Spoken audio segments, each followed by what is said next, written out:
Hello and welcome back to Glen Ives Craft Design. My name is Chastity Ives, here bringing you another card kit of the month from Simon Says Stamp, and this one is Snow Flurry, the January card kit. And the theme, or I guess the color theme of this kit is purple, and I'll be honest, that was difficult for me. To actually come up with some cards and to get truly inspired. But I did, and I ended up liking how these all turned out. So you'll see here that I stamped their snow one like you twice. Once because I put the stamp too close to the edge of my Misty and didn't like it. Didn't like how close it was, so then I just restamped it, heat embossed it, and just fussy cut that out. And you'll see that when I heat embossed it, it got the paper got very pink.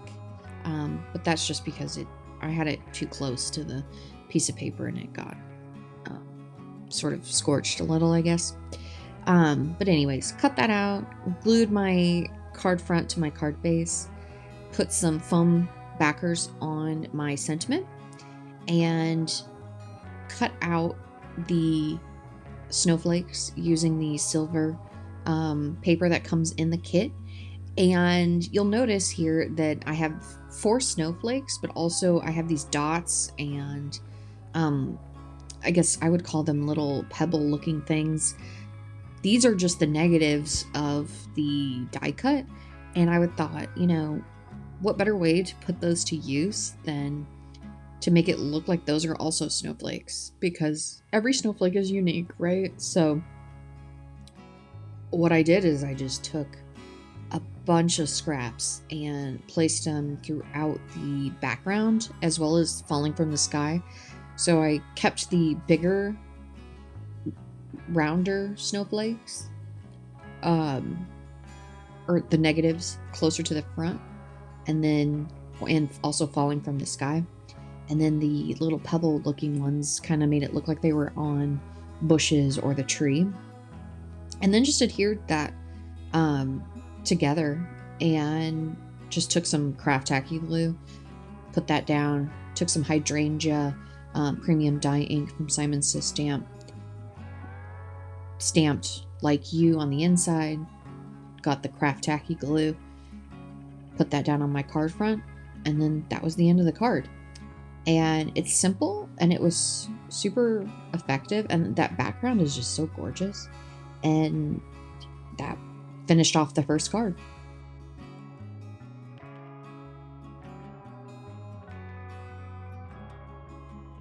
The next card, I wanted to do some mica stain painting, so I took just various colors of Tim Holtz's mica sprays, sprayed them onto some white cardstock. In retrospect, I probably should have used a water-based paper or a watercolor paper. I didn't, but in the end, it ended up looking exactly how I wanted it to. And the stamp set from the January card kit comes with clear embossing ink, an ink pad, as well as this huge stamp. So I thought, what better way than to just heat emboss some clear powder on this background on what I just mica stained, and then come back in and blend in some milled lavender distress oxide. And so essentially just making a pattern, heat embossing. I did actually have to end up taking that stamp off, but it aligns perfectly when you line them up. And this was interesting. I've never made my own like patterned paper before, and this was I guess a great first stamp to actually do that with. And just watching that clear embossing powder just turn from white to clear is just so satisfying, and I think it always will be. But the reason I did the clear embossing over the mica stain is because I wanted to blend the milk lavender over the embossed snowflakes. So then you could see what I stained the paper with through the snowflake, and then the purple and blue on the outside. The purple blending over that. I just thought that was interesting, and it's something new that I've never done. And yeah, it ended up coming out exactly how I imagined and how I wanted it to be. And then you saw me there just wipe down the top of my card front, and that's just because I wanted to get off the film, or whatever you want to call it, from the embossed snowflakes. And then I went in with my hydrangea ink pad and just distressed some of the sides there, and then took some foam tape that I just got off Amazon, put that on the back, and then just adhered that to my frame, my purple frame that you see over there to the side. So then that way there's a little bit of dimension to this, because the only amount of dimension I'm going to get off this card is that dimension that you just saw, and then a little bit of dimension I put on the sentiment.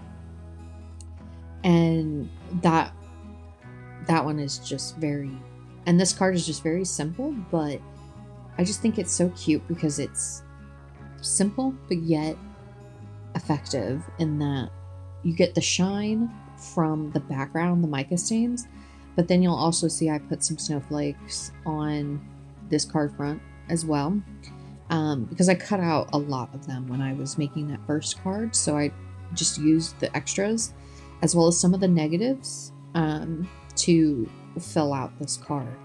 And the purple on silver is such a neat little combo and very wintry, and it's perfect. It's absolutely perfect. And like I said, at first I had a hard time trying to figure out what I was going to do for these cards, but in the end it was a good challenge, and I ended up liking how these all turned out. And you'll see I did cut out the Don't Flurry, Be Happy sentiment, and I just put that on a scrap piece of paper, cut that out, and then tried to figure out, okay, do I want a line? How do I want this to be on my card? Well, I ended up cutting it down and then propping it up on some little foam squares, and that ended up finishing this card. I would say that I think my sentiment, oh, look at that shine. My sentiment is a little crooked, but that's okay. It gives it character. But yeah, anyways, then that brought me to the third and final card, and there's a lot of patterned paper that comes in every Simon Says Stamp card kit, and I have this rectangle square die from Simon Says Stamp, so it's 3x4 squares that I believe are either an inch or an inch and a half, or sorry, an inch and a quarter square. And so what I did is just took some patterned paper and cut those up, and I'm going to use both sides of each piece of paper. And then I also took out some blue and purple paper and cut those down so I could have, some squares to put in there as well. And then I just kind of arranged the patterned paper how I thought it would best fit in together. Really no rhyme or reason behind what I was doing, just kind of choosing just random spots to put pieces of paper. And the look I ended up trying to go for was a quilted look, and I think I achieved that. This one wasn't very difficult. This was probably the easiest one I did, because it literally was just cutting out squares. The most difficult part probably was adhering the frame to the base, or to the, I guess, the card front, um, because it's so delicate. And what I decided to do and was, okay, I wasn't going to pick up this flimsy piece of paper with all this glue on the back. I was like, okay, I'll just put all the glue down on the frame, and then I'll take my white piece of paper that I'm going to adhere everything to, and I'll put that down on top of it, and then I'll flatten it, and then it'll be on there perfect. Which it was, but it also got glue all over the side that you'll see there, the bottom right, of my frame, which, you know, it is what it is. Maybe next time I won't use so much glue, but I don't know what I did. But it still ended up working, and just sort of, yeah, I came out with the glittered pattern paper. And I did eventually, oh yeah, I also cut out some silver, silver paper to adhere there. And I also, once I got done adhering all of these to the white piece of paper, I did go in with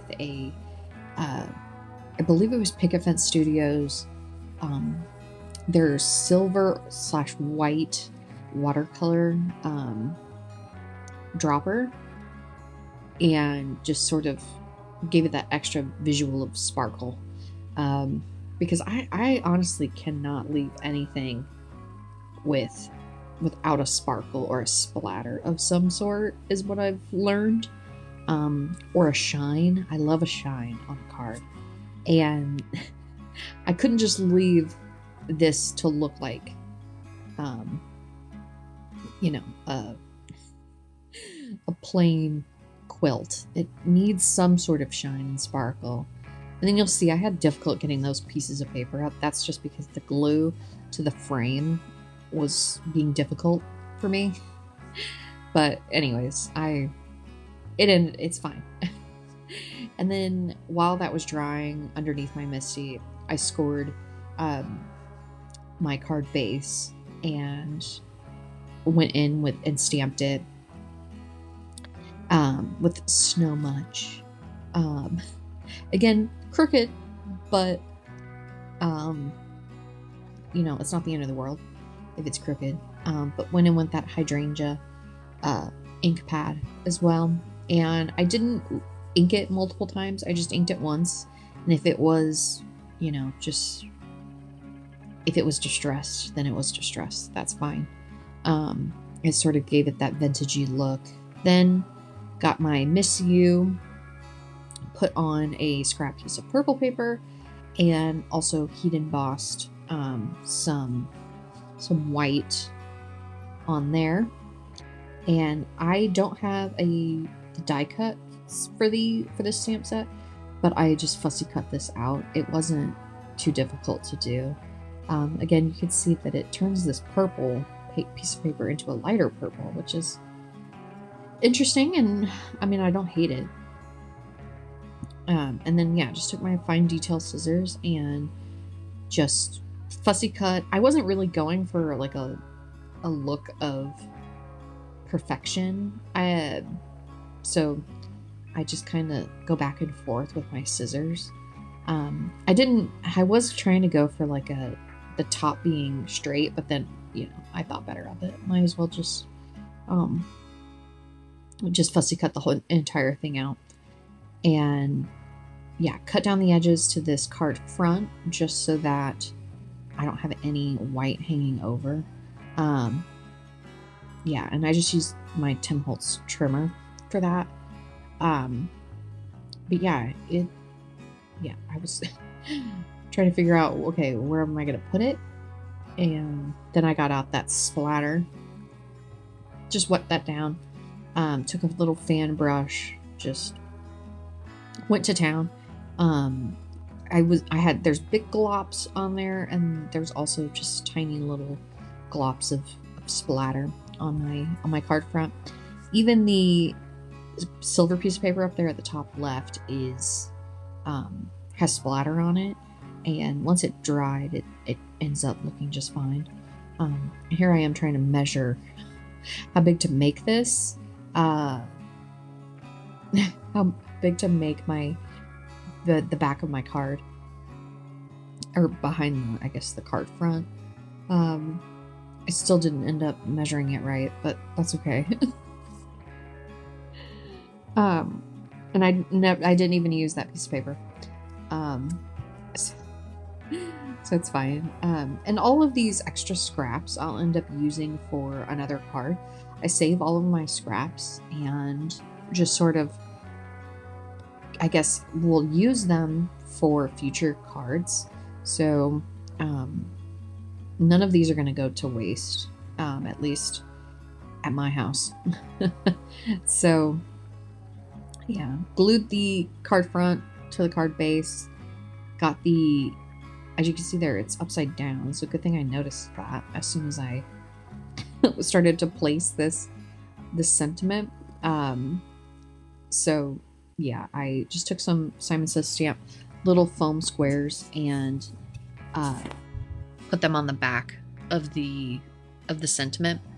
Place that dead set in the middle of my card front, and that finished off the third and final card. Thank you so much for watching, and I hope to see you in the next one.